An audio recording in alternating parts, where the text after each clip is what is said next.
Oh yeah, don't forget to subscribe and like the video and leave a comment if you feel so called to do so.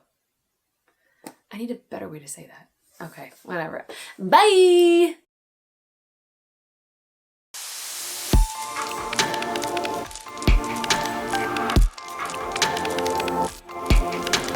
Hey, what's up guys? It's Katrina, aka Ninny, and in today's video, I'm going to be doing a reaction video to Nora McInerny's TED Talk. So I had a friend last week and another friend this week send me this particular TED Talk where Nora goes into talking about that you don't move on from grief, you move forward with it. And if you keep track of my videos or have watched some of them, you might have come across the one where I talk about what not to say to somebody who's grieving, and that term is moving on and letting it go. So I watched a few minutes already of the TED Talk before I realized I wanted to do a reaction video because, first of all, her personality is just hilarious, and the way she approaches a topic in just the 3 minutes or whatever that I watched. You can really relate to what she's saying. You might have already seen it or seen parts of it. You might have seen somebody share it on your social media pages, and I really, really do suggest watching it, even though I haven't even seen the full thing yet. I just know what she has to say in this video, based on the 3 minutes that I already watched and based on the title of it, that it's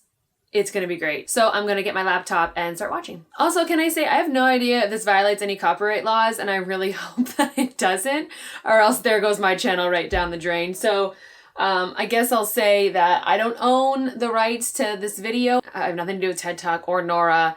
I just really think that what she has to say is important, and I can probably confirm a lot of the things that she's saying too based on my own grief journey, and you probably can too, based on your grief journey. So yeah, we're just gonna do it.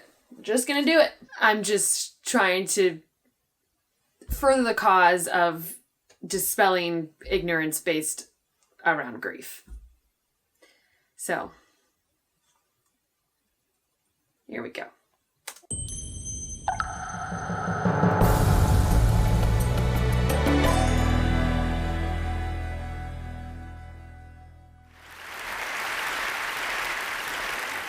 So 2014 was a big year for me. Do you ever have that? Just like a big year, like a banner year.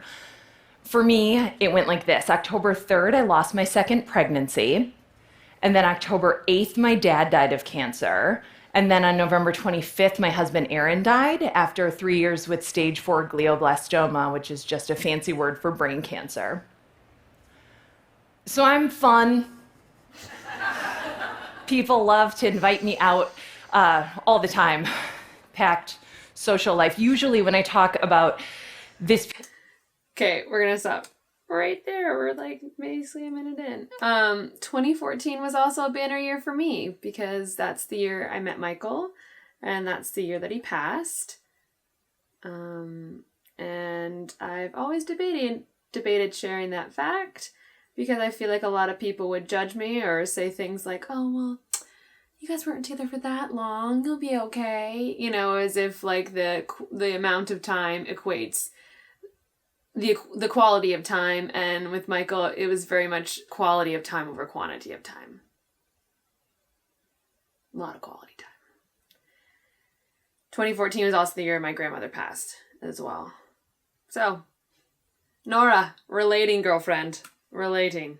And also, I would just like to say, when she makes a comment about the packed social life, it's so true. Like, you lose somebody and, you know, you're trying to do things with your life again and whatever, and people really do try to tiptoe around you because they don't want to invite you out because they think you're just like this sad, mopey kind of a person, when really, like I said before with grief, you feel all emotions all the time at all like levels. So like, you are capable of going out still and like hanging out with your friends. You're just not going to be, you know, chipper the entire time maybe, or maybe you will, and then when you get home you'll crash into a million pieces. But yeah, grieving people like to go out too, okay? This period of my life, the reaction I get is essentially, I can't imagine. But I do think you can. I think you can. And I think that you should, because someday it's going to happen to you. Maybe not these specific losses in this specific order or at this speed, but like I said, I'm very fun, and the research that I have seen will stun you. Everyone you love has a 100% chance of dying. And that's why you came to TED.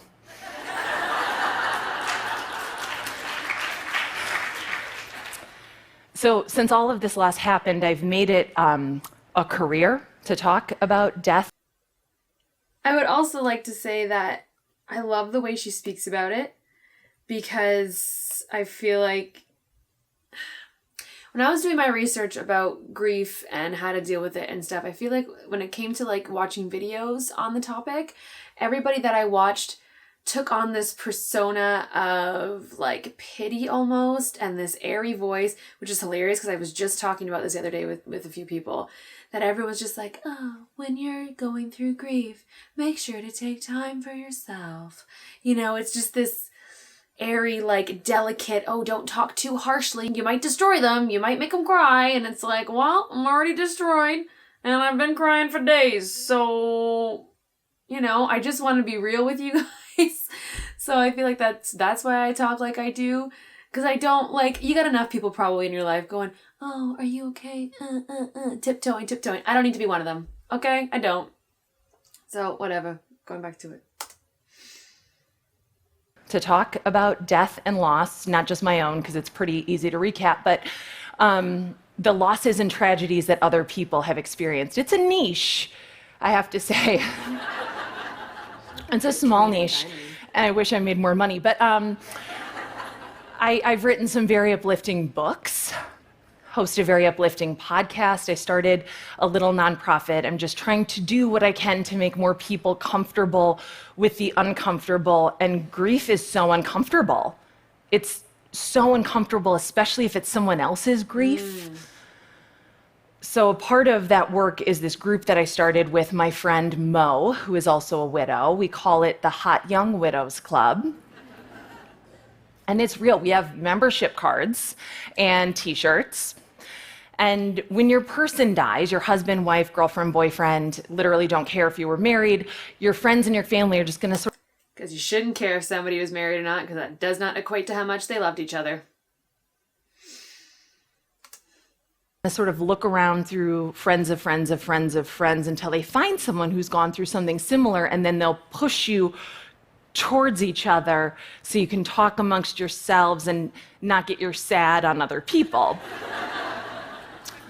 So that's what we do. It's just a series of small groups where men, women, gay, straight, married, partnered can talk about their dead person and say the things that the other people in their lives aren't ready or willing to hear yet. Huge range of conversations.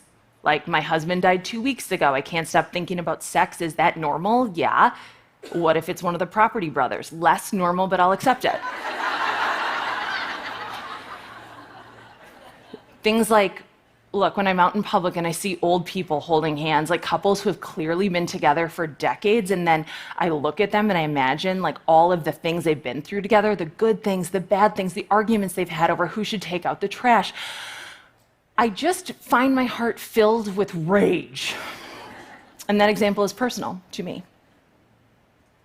Most of the conversations that we have in the group can and will just stay amongst ourselves, but there are things that we talk about that the rest of the world that is grief adjacent but not yet grief stricken, could really benefit from hearing. And if you can't tell, I'm only interested in / capable of unscientific studies. So what I did was go to the Hot Young Widows Club and say, hello, friends, remember when your person died? They did. Do you remember all the things people said to you? Oh, yeah. Which ones did you hate the most? There were a lot of comments, a lot of answers. People say a lot of things, but 2 rose to the top pretty quickly. Moving on. Now, since 2014, I will tell you I have remarried a very handsome man named Matthew. We have 4 children in our blended family. We live in the suburbs of Minneapolis, Minnesota, USA. We have a rescue dog. I drive a minivan, like the kind where doors open, I don't even touch them. Like by any measure, life is good. I've also never said measure. I've never once said it that way.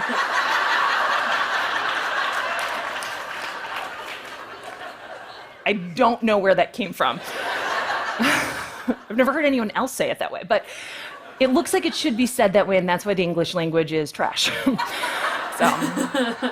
So impressed with anyone who speaks it in addition to a language that makes sense. So good job. But by any measure, life is really, really good, but I haven't moved on. I haven't moved on, and I hate that phrase so much, and I understand why other people do, because what it says is that Aaron's life and death and love are just moments that I can leave behind me and that I probably should. And when I talk about Aaron, I slip so easily into the present tense, and I've always thought that made me weird. And then I notice that everybody does it.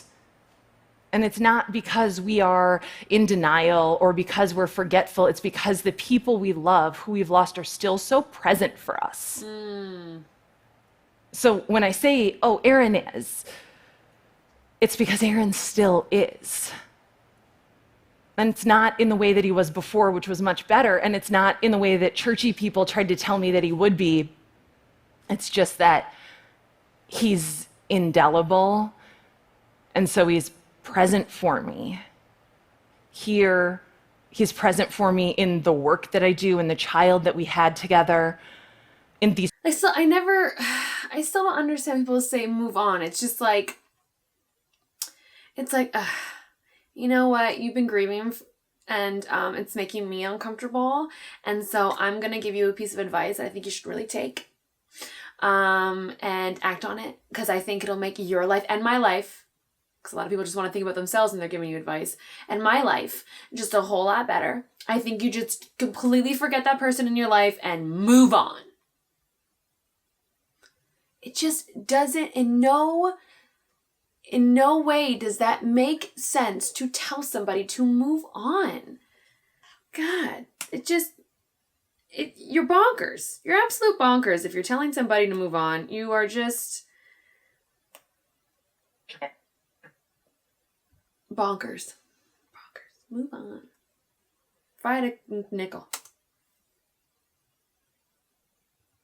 In these 3 other children I'm raising who never met him, who shared none of his DNA, but who are only in my life because I had Aaron and because I lost Aaron. He's present in my marriage to Matthew because Aaron's life and love and death made me the person that Matthew wanted to marry. So I've not moved on. That is some shit right there. Let me just tell you some things. When Michael passed, I didn't want to date anymore. When I actually had a brain to think about future plans for myself, I didn't want it. Because I just figured it took me so long to find Michael, and that was the most pure thing I could have ever experienced in my life. And I knew I would never find it again. And I'm not somebody who settles.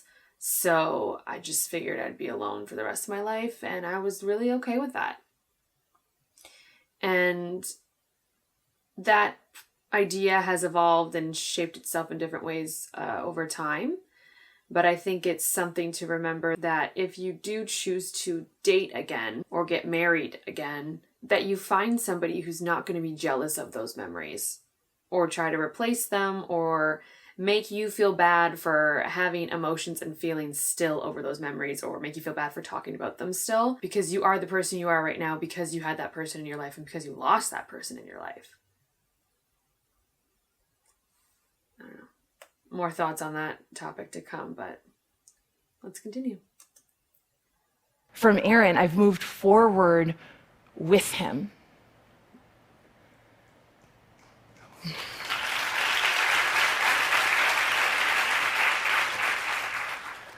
We spread Aaron's ashes in his favorite river in Minnesota, and when the bag was empty, because when you're cremated, you fit into a plastic bag, there were still ashes stuck to my fingers, and I could have just put my hands in the water and rinsed them, but instead I licked my hands clean because I was so afraid of losing more than I had already lost, and I was so desperate to make sure that he would always be a part of me. But of course he would be, because when you watch your person fill himself with poison for 3 years just so he can stay alive a little bit longer with you, that stays with you. When you watch him fade from the healthy person he was the night you met, to nothing that stays with you. When you watch your son, who isn't even 2 years old yet, walk up to his father's bed on the last day of his life, like he knows what's coming in a few hours, and say, I love you, all done, bye-bye. That stays with you. Just like when you fall in love, finally, like really fall in love with someone who gets you and sees you, and you even see, oh my God, I've been wrong this entire time. Love is not a contest or a reality show. It's so quiet. It's this invisible thread of calm that connects the two of us, even when everything is chaos, when things are falling apart, even when he's gone. That stays with you. We used to do this thing because my hands are always freezing and he's so warm, where I would take my ice cold hands and shove them up his shirt, press them against his hot bod.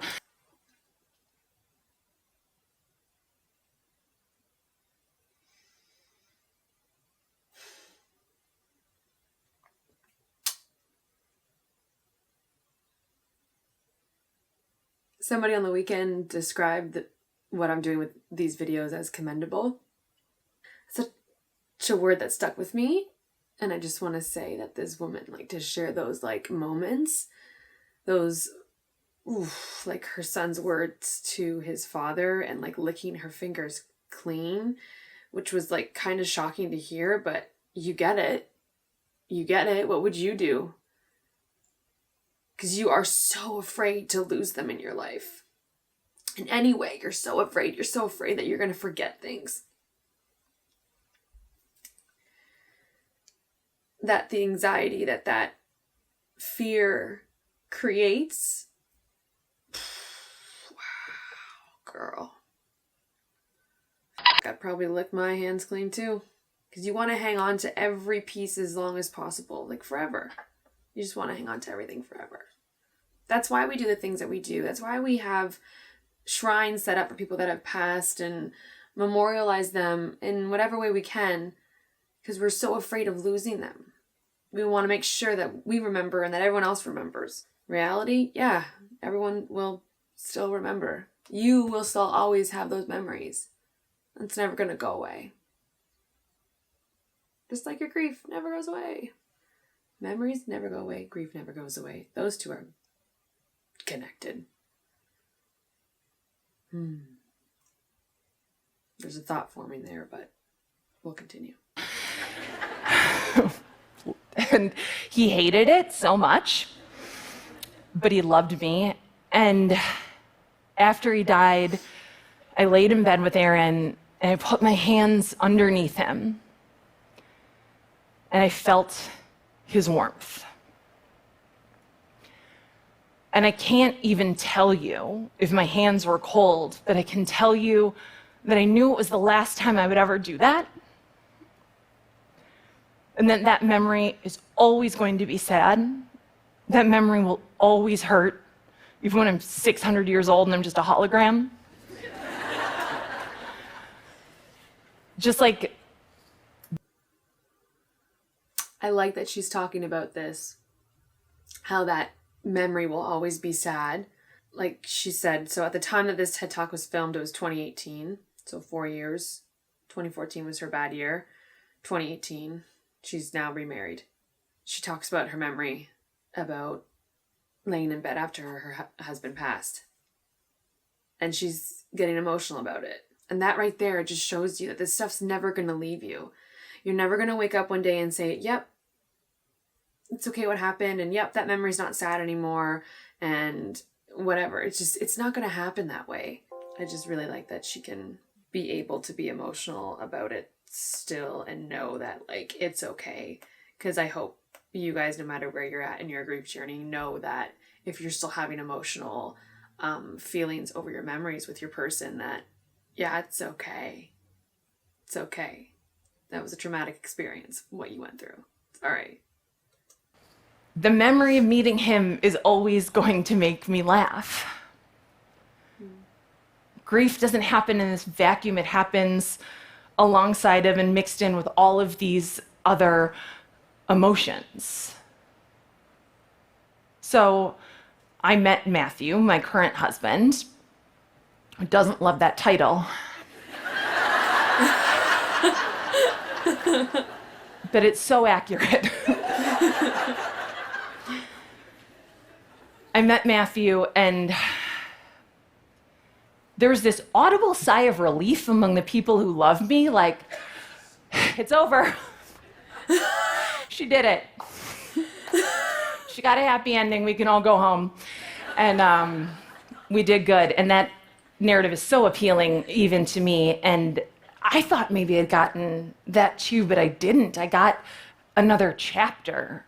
And it's such a good chapter. I love you, honey. We could all go, oh. If I ever find my next current person, as she says, her current husband, I feel like that's, yeah. I've had thoughts about, like, people reacting that way, like, thank God. It's funny. It's such a good chapter, but especially at the beginning, it was like an alternate universe or one of those old choose your own adventure books from the 80s where there are two parallel plot lines. So I opened my heart to Matthew and my brain was like, would you like to think about Aaron? Like the past, the present, future, like just get in there. And I did. And all of a sudden, those two plots were unfurling at once, and falling in love with Matthew really helped me realize the enormity of what I lost when Aaron died. And just as importantly, it helped me realize that my love for Aaron and my grief for Aaron and my love for Matthew are not opposing forces. They're just strands to the same thread. They're the same stuff. What would my parents say? I'm not special. They had 4 kids. They were like, frankly. But I'm not special. I know that. I am fully aware that all day, every day, all around the world, terrible things are happening. All the time. Like I said, fun person. But like terrible things are happening. People are experiencing deeply formative and traumatic losses every day. And as part of my job, this weird podcast that I have, I sometimes talk to people about the worst thing that's ever happened to them. And sometimes that's the loss of someone they love, sometimes days ago or weeks ago, years ago, even decades ago. And I feel like I'm this human. I've literally been thinking about what more I can do with this channel because I eventually do want to open it up to other like topics and stuff, but I knew I definitely wanted to start this YouTube channel off with this topic because it's so close to me. And one of the ways I wanted to grow is like news. I'm going to Europe this summer for a couple months, and part of me wanted to grow in the way that like bring my camera over there and talk to people that maybe have experienced something too, and you know, see how different cultures grieve and mourn the dead, because that's fun person. I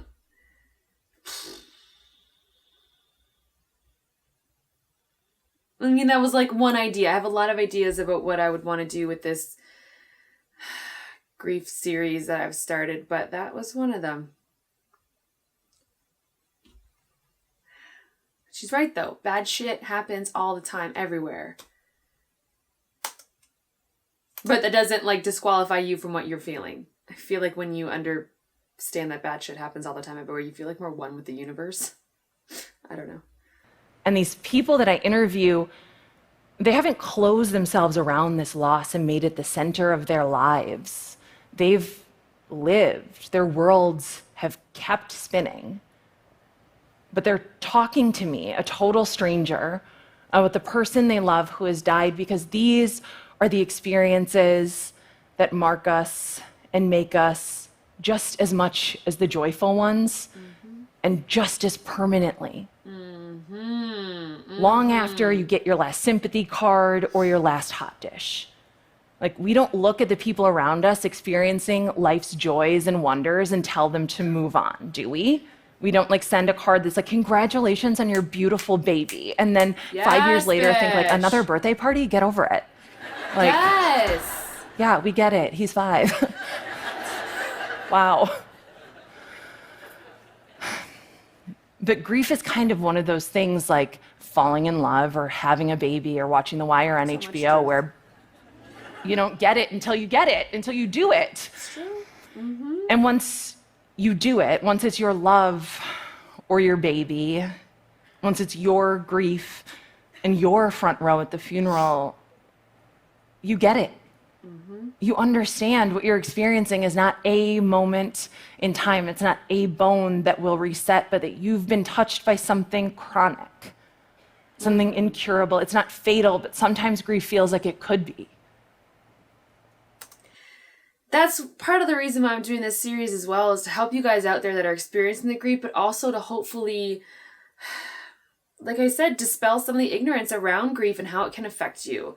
Because yeah, you don't get it. And after I lost Michael and I was dealing with that grief, I remember thinking about one of my friends who lost somebody super close to her as well when we were much, much younger. I didn't know how to help her. Now I look, when I was looking at my own grief journey and process, and I thought about when we were back in high school, what she was going through and how like much of a friend I wasn't there for her because I didn't understand. I mean, like, granted, yes, we were in high school and who the hell knows, but still, like, you'll be able to help yourself out and the people around you a whole lot better if you can just understand it a little bit more. And it's kind of funny because this is something that we should probably put effort towards understanding a little bit, because literally everyone's going to die one day. So this is amazing. And if we can't prevent it in one another, what can we do? What can we do other than try to remind one another that some things can't be fixed and not all wounds are meant to heal? Mm-hmm. We need each other to remember, to help each other remember that grief is this multitasking emotion, that you can and will be sad and happy, you'll be grieving and able to love in the same year or week, the same breath. We need to remember that a grieving person is going to laugh again and smile again. Yes. If they're lucky, they'll even find love again. That yes, absolutely, they're going to move forward. Mm-hmm. But that doesn't mean that they've moved on. Thank you.